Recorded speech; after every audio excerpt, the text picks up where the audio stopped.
البدع والأهواء، أهل البدع العقائدية وأهل البدع السياسية. نقول بيننا وبينكم السلف، بيننا وبينكم الكتب، كان فيقول البدع بيننا وبينكم. الحمد لله رب العالمين، والصلاة والسلام على المبعوث رحمة للعالمين وعلى آله وأصحابه ومن تبعهم بإحسان إلى يوم الدين. أما بعد. Ikhwanil kiram rahimani wa rahimakumullah. Pada pembahasan yang lalu kita mempelajari poin yang ke-503 berhubungan dengan keutamaan sahabat yang mulia Ubay bin Ka'ab radhiyallahu anhu. Yang dalam poin itu secara khusus disebutkan salah satu keutamaannya yaitu apa? Indang Hudzaifah. Allah menyebut namanya dan memerintahkan kepada Rasulullah sallallahu alaihi wasallam untuk membacakan surat Al-Bayyinah kepada beliau. Dan ini keutamaan besar. Ketika Zat yang Maha Mulia menyebut nama salah satu dari hamba-hambanya secara khusus. Keutamaan yang lain apa? Indak Nukasyah. Termasuk sahabat yang awal-awal masuk Islam dari kalangan Ansar. Beliau ikut dalam Bai'ah Aqabah yang keberapa? Bai'ah Aqabah yang pertama atau kedua? Bai'ah Aqabah yang kedua. Nah, Bai'ah Aqabah yang kedua. Keutamaan yang lainnya apa? Mukasyah. Satunya lagi.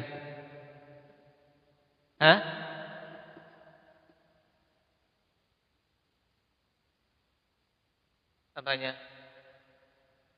Itu sudah lewat. Siapa itu? Itu bapaknya Jabir bin Abdullah yang jasadnya dinaungi oleh para malaikat. Sekarang Ubay bin Ka'ab.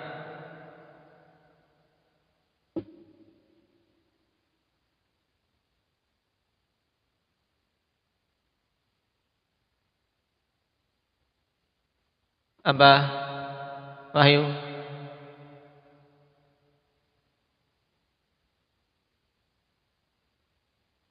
Nah, persaksian Nabi sallallahu alaihi wasallam bahwasanya beliau orang yang Allah Subhanahu wa taala berikan ilmu, liyahnikal ilm abal munzir. Nah, keutamaan yang lain apa Ridwan? Nah, termasuk sahabat yang paling mahir dari sisi qiraatul Quran, dari sisi ilmu Al-Quran beliau termasuk yang paling mahirnya. Dzalika fadlullah yu'tihi man yasha. Sekarang kita masuk pada poin yang ke-504. Iqra. Hendak Hudzaifah. Baik. Terjemahannya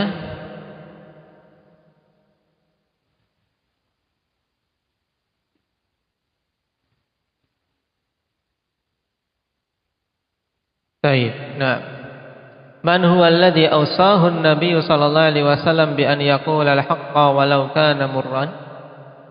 Siapa itu orang yang Nabi sallallahu alaihi wasallam mewasiatinya untuk mengatakan kebenaran walaupun pahit? Dan ini tentunya wasiat yang berat untuk seorang senantiasa mengatakan al-haq walaupun pahit. Dalam artian walaupun berat konsekuensinya, walaupun berat ujiannya. Wal jawab Abu Dzar Al-Ghifari radhiyallahu anhu. Beliau adalah Abu Dzar Al-Ghifari radhiyallahu anhu.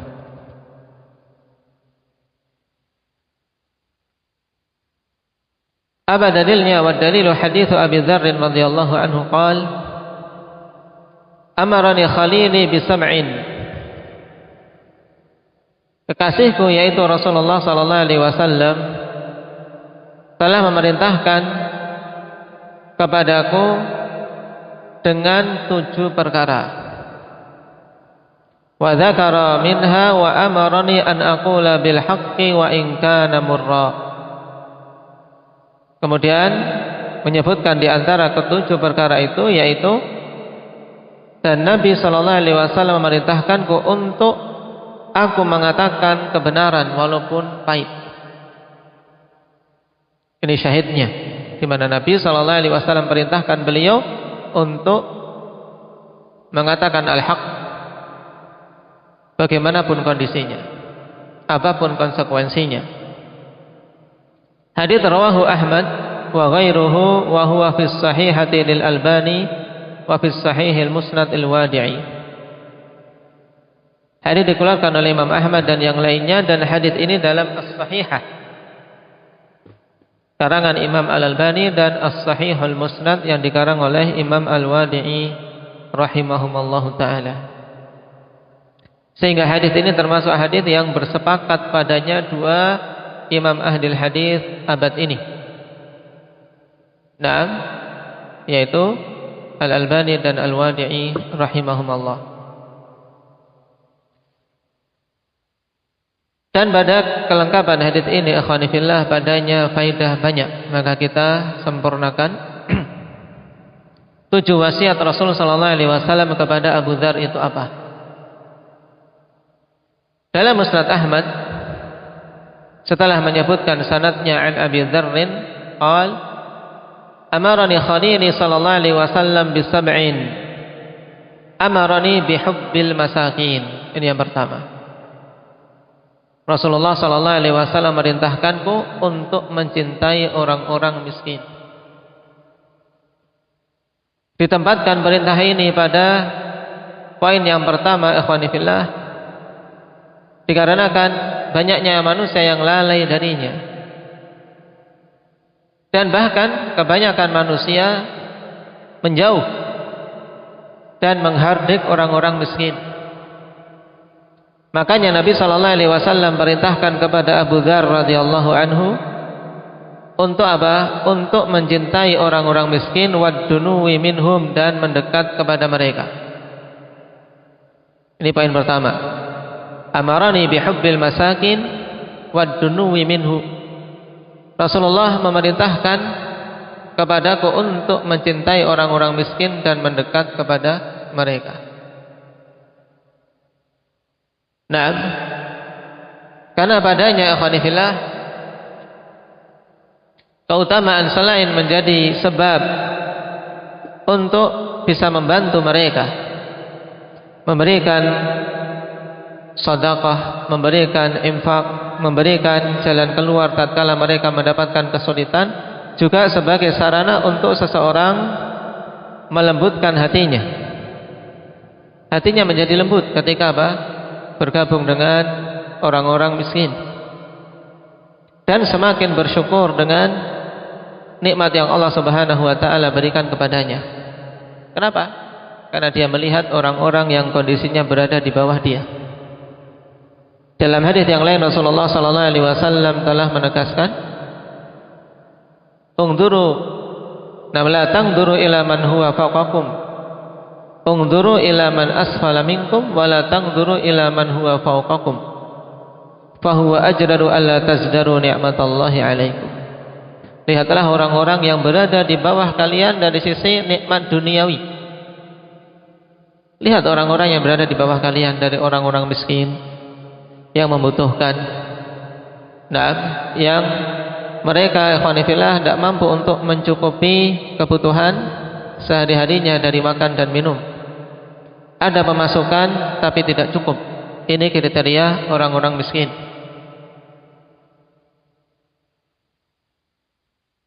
Dan dengan melihat mereka, seseorang akan semakin dekat untuk bisa bersyukur pada Allah Subhanahu wa taala. Nah, makanya Nabi sallallahu alaihi wasallam perintahkan untuk mencintai orang-orang miskin dan mendekat kepada mereka. Karena idkhalus surur, memasukkan rasa gembira ke hati-hati orang-orang seperti ini, ikhwanifillah, merupakan perkara yang besar pahalanya di sisi Allah Subhanahu wa taala. Naam. Sehingga dalam beberapa ayat di dalam Al-Qur'an Allah Subhanahu wa taala sebutkan di antara sifat orang-orang yang masuk ke dalam neraka jahanam, di antaranya karena mereka tidak mau menghasung manusia untuk apa? Untuk memberikan makan orang miskin, untuk memberikan nafkah kepada mereka, untuk memberikan santunan kepada mereka. Man ya'ti bil ayah, yang menyebutkan bahwasanya ini sifat di antara sifat-sifat penghuni neraka jahanam.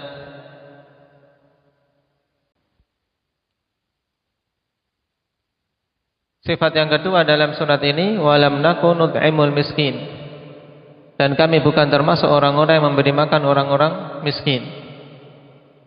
Taib.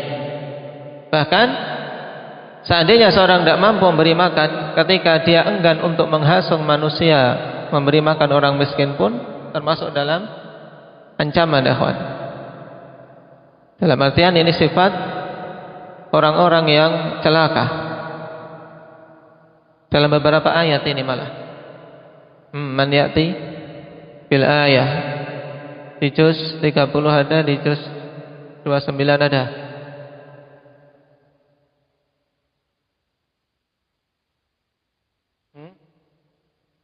Irfa sautak.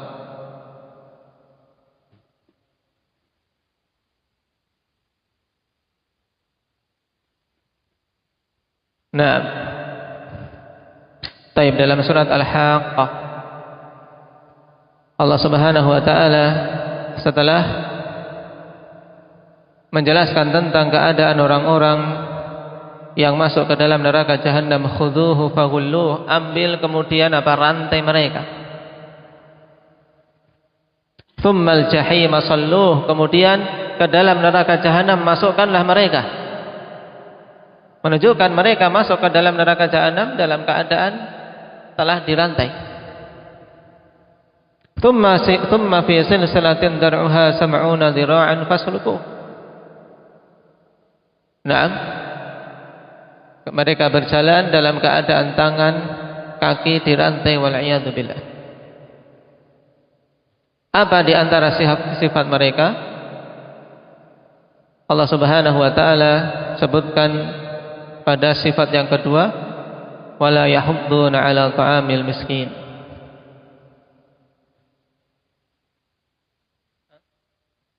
Wala yahuddu 'ala ta'amil miskin. Nah, dia tidak mau untuk mendorong memberikan makan kepada orang-orang miskin. Yang lainnya di surat apa? Di juz 30. Yang sudah di juz 30 ini. Indak Ridwan.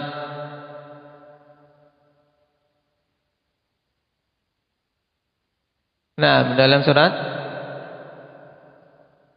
Al-Fajr, wala tahadduna 'ala ta'amil miskin. Taib. Dan mereka itu orang-orang yang tidak mau mendorong, tidak mau menghasung orang-orang untuk memberi makan orang-orang miskin. Sehingga ikhwanifillah, perkara memberikan perhatian kepada orang-orang miskin merupakan perkara yang penting di dalam syariat kita. Karena memang mereka orang-orang yang butuh dalam bantuan, butuh uluran tangan.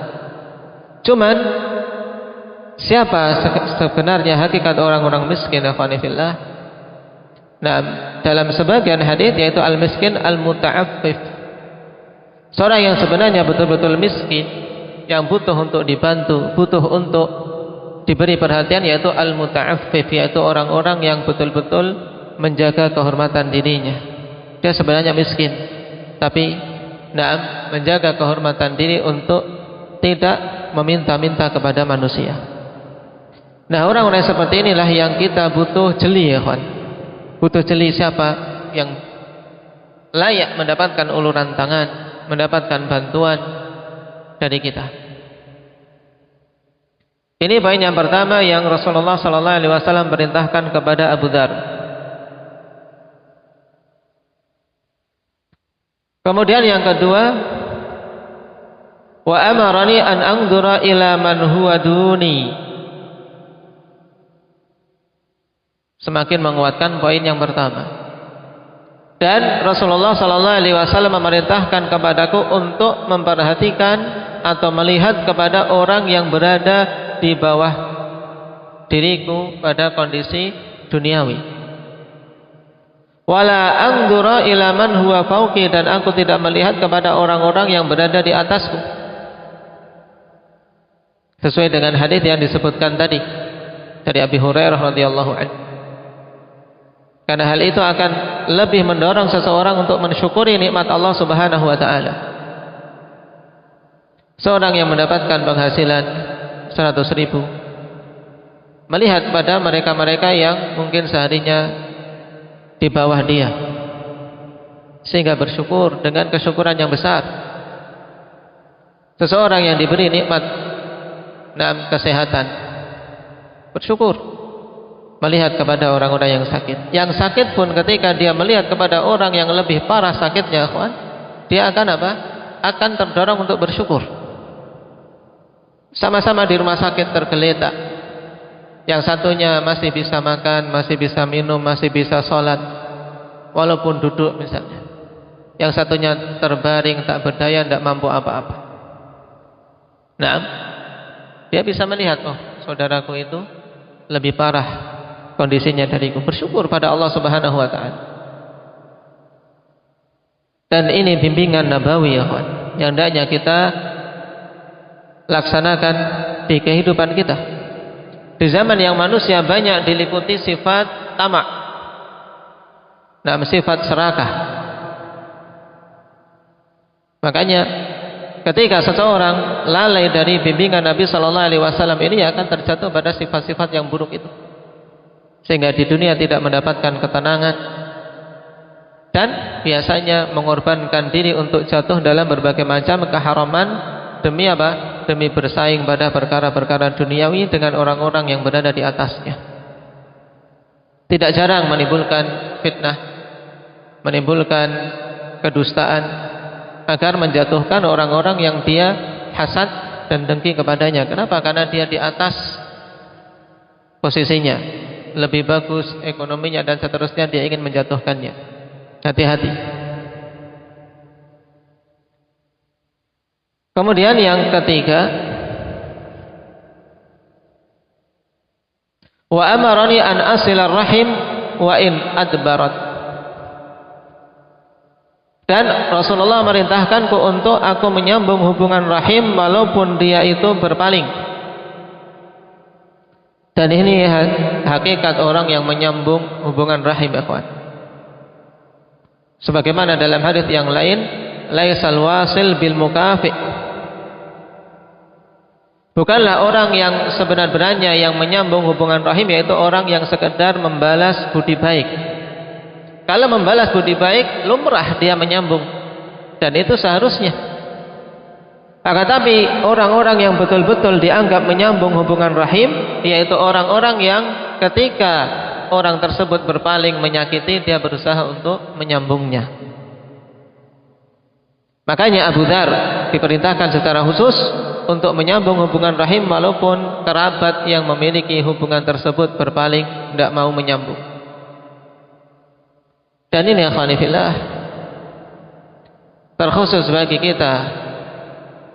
Nah, apalagi yang dia sendirian mengenal dakwah yang hak ini di tengah-tengah keluarga yang jauh dari sunnah. Bagi akhwat, bagi ummahat dia memakai cadar, akan banyak yang berpaling dari kerabat-kerabat dia, tapi hendaknya dia berusaha untuk menyambungnya. Dan disinilah pengamalan sunnah. Diperintahkan untuk menyambung hubungan rahim walaupun berpaling dia. Orang tersebut berpaling, dia berusaha. Baik itu orang tua, apalagi yang paling berhak. Apabila orang tua sampai berpaling dikarenakan seseorang mengenal sunnah, ikhwan, hendaknya terus-menerus berusaha bisa mengambil hatinya, bisa mendapatkan ridhonya. dengan terus-menerus berdoa pada Allah Subhanahu wa taala dan tidak jemu-jemunya menyambung hubungan. Bukan berarti kemudian seseorang mengorbankan akidah yang dia yakini, tidak. Tapi dia terus mengusahakan dengan bersabar atas gangguan yang dia dapatkan. Kemudian Nabi sallallahu alaihi wasallam memerintahkan kepada perintah yang berikutnya, wa amarani alla as'ala ahadan syai'a. Dan beliau memerintahkan kepadaku untuk aku tidak meminta kepada seorang pun sesuatu pun. Tidak meminta sesuatu pun kepada seseorang. Hanya meminta kepada Allah Subhanahu wa taala. Dan ini juga ditegaskan oleh Rasulullah sallallahu alaihi wasallam dalam hadis-hadis yang lain, bahkan Rasulullah ambil baiat tentang hal tersebut dari sebagian sahabat. Untuk apa? Untuk tidak meminta sesuatu pun dari manusia.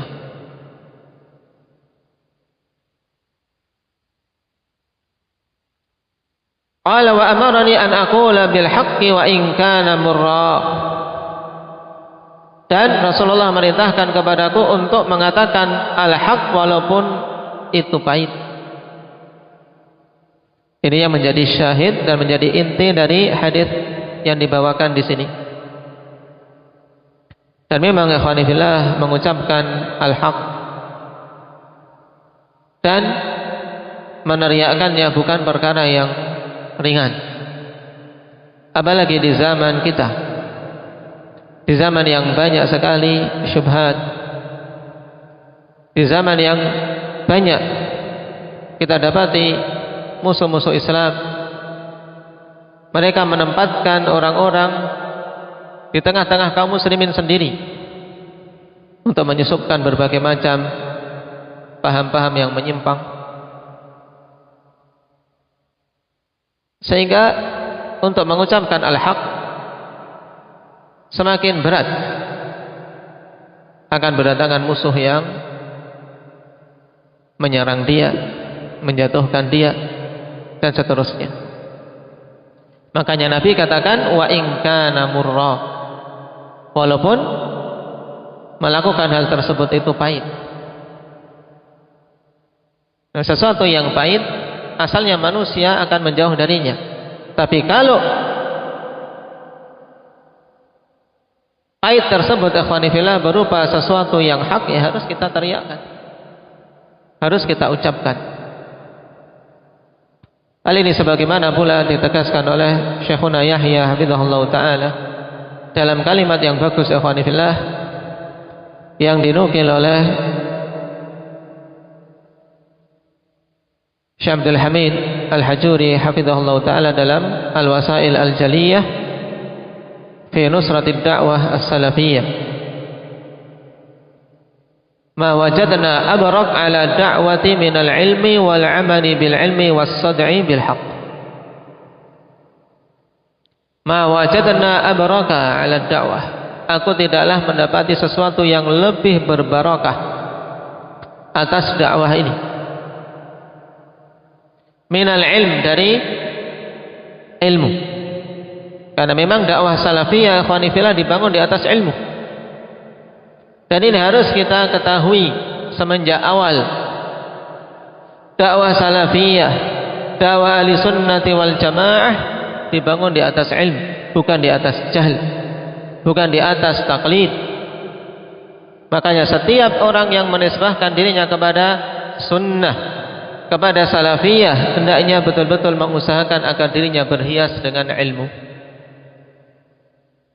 Kenapa? Karena bagaimana dia mengatakan berada di atas sunnah kalau tidak mengetahui sunnah? Bagaimana dia mengklaim dia mengikuti Al-Quran, mengikuti bimbingan-bimbingan Al-Quran kalau dia baca Al-Quran saja belum bisa? Nah, baca Al-Quran belum bisa, berarti berusaha untuk bisa. Kemudian naik ke berikutnya, bagaimana dia bisa memahami bahasa Al-Quran. Makanya ikhwani fillah, demikian pula para akhwat wal ummahat, untuk jangan pupus semangat dalam mempelajari agama Allah Subhanahu wa taala. Nah, baik itu akidah, baik itu Al-Qur'an, baik itu bahasa Arab. Jangan melihat aku sudah cukup umur. Jangan. Kenapa? Karena para sahabat radhiyallahu alaihim dulu memulai belajar di sisi Nabi sallallahu alaihi wasallam, banyak dari mereka yang sudah apa? Sudah berumur lanjut.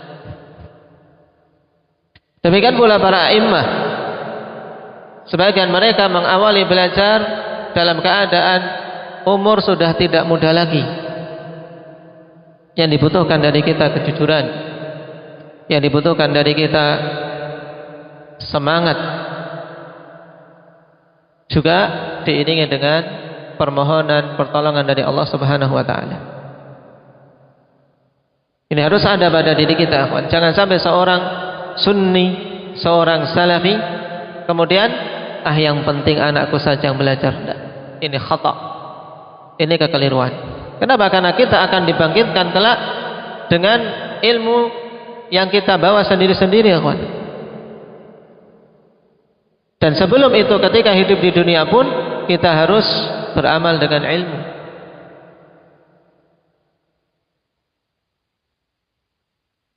Perkara yang kedua, wal amali bil ilm. Dan beramal dengan ilmu. Ini perkara yang sangat berbarokah bagi dakwah ini. Dengan ilmu dan beramal dengan ilmu. Kenapa? Karena tidak akan bermanfaat ilmu kalau tidak diamalkan. Sekedar teori tapi kemudian prakteknya menyelisih, akhwani fillah, tidak bermanfaat. Bahkan itu akan menjadi bumerang yang semakin memperberat pertanggungjawaban kelak di sisi Allah Subhanahu wa taala. Kemudian yang ketiga, was-sad'i bil haqq. Dan terang-terangan menyuarakan kebenaran. Harus dia kokoh sebagaimana Rasulullah sallallahu alaihi wasallam perintahkan kepada Abu Dzar, wa amarani an aqula bil haqqi wa in kana murra. Ini tiga hal yang sangat bermanfaat bagi dakwah ini yang dikatakan oleh Syekh hafizahullah taala, ma wajadna amraka 'ala ad-da'wati min al-'ilmi wal 'amali bil 'ilmi was-sad'i bil haqq. Kita kembali kepada hadis Abi Dzar radhiyallahu anhu. Qala wa amarani alla akhafa fillahi laumata laim. Dan Rasulullah sallallahu alaihi wasallam merintahkanku untuk aku tidak takut di jalan Allah celaan orang-orang yang mencela. Ini juga penguat untuk poin yang sebelumnya, kawan. Karena ketika dia mau mengatakan al-haq, kalau takut celaan orang yang mencela, ya bagaimana dia mampu menunaikannya? Rasulullah perintahkan aku untuk tidak takut di jalan Allah celaan orang-orang yang mencela.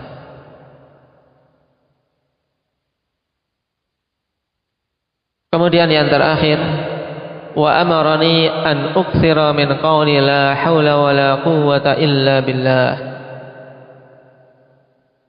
Dan Rasulullah memerintahkanku untuk memperbanyak mengatakan la haula wa la quwwata illa billah. Ini diperbanyak, ya Pak. Tidak ada haul, kemampuan. Tidak ada kemampuan untuk melakukan amalan-amalan ketaatan. Wala quwwata, tidak pula ada kekuatan untuk mampu meninggalkan larangan-larangan illa billah, kecuali dengan pertolongan dari Allah Subhanahu wa taala. Tadabburi kalimat ini ketika kita mengucapkannya akan tumbuh, akhwani fillah, tawakal yang kuat, juga bertawadhu pada diri-diri kita. Kenapa? Karena di situ betul-betul kita kita mengakui semuanya atas pertolongan Allah. Kita tidak punya kemampuan, tidak punya kekuatan. Dan ini salah satu hal yang akan memupus sifat kibar dan sifat ujub. Karena dua sifat ini kalau ada pada seseorang akan menghancurkan dia di dunianya maupun di akhiratnya. ujub, bangga diri, dan kibr, sombong. Makanya Abu Dzar diperintahkan untuk memperbanyak, bukan hanya mengatakan, tapi an uktsira, wa amarani an uktsira. Rasulullah perintahkanku untuk memperbanyak perkataan la haula wala quwwata illa billah.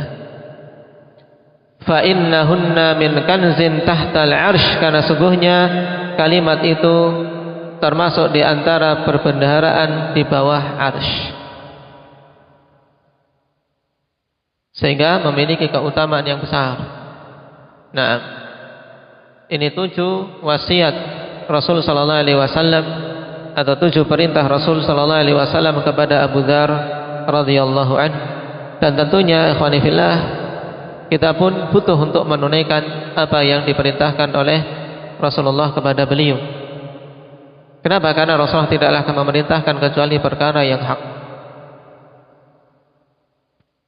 Taib, apa saja 7 perkara itu? Indak Aba Yusuf, sebelum kita beralih ke pelajaran berikutnya.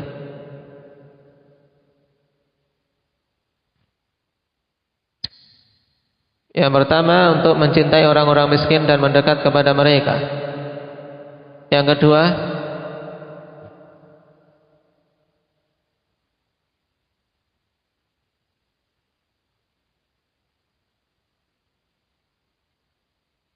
untuk melihat kepada orang-orang yang berada di bawahnya pada perkara-perkara duniawi, dan tidak melihat kepada orang-orang yang kondisinya di atasnya. Baik. Yang ketiga,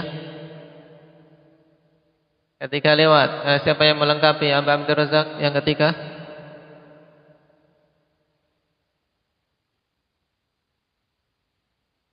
nah, diperintahkan untuk menyambung hubungan rahim, walaupun orang-orang yang mau disambung itu berpaling, walaupun kerabat yang mau kita sambung ikhwani fillah membenci kita, berpaling dari kita, tapi berusaha untuk terus-menerus menyambung. Nah, yang keempat, Pak Albin. Nah, untuk tidak meminta-minta sesuatu pun kepada manusia. Baik. Yang kelima, Pak Agus.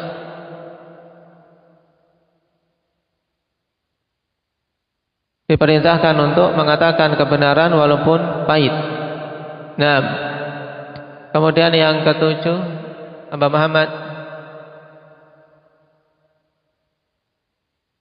Nah, diperintahkan untuk tidak takut di jalan Allah Subhanahu wa taala dari celaan orang-orang yang mencela. Kemudian yang terakhir, Abdurrahman. Itu yang ketujuh, untuk memperbanyak kalimat la haula wala quwwata illa billah, fa innahunna min kanzin tahtal arsh. Karena sungguhnya kalimat itu termasuk di antara perbendaharaan di bawah arsy. Maka diperbanyak ikhwan, perbanyak kalimat itu la haula wala quwwata illa billah. Nah, tadaburi padanya faedah yang besar. Apalagi ketika seseorang mendapati rasa malas atau rasa berat untuk beribadah. Coba ulang-ulang kalimat itu, biidznillah azza wa jalla, akan apa? Muncul kekuatan, muncul semangat dengan izin dari Allah Subhanahu wa taala. Nasallallahu at-taufiq was sadad, walhamdulillahirabbil alamin.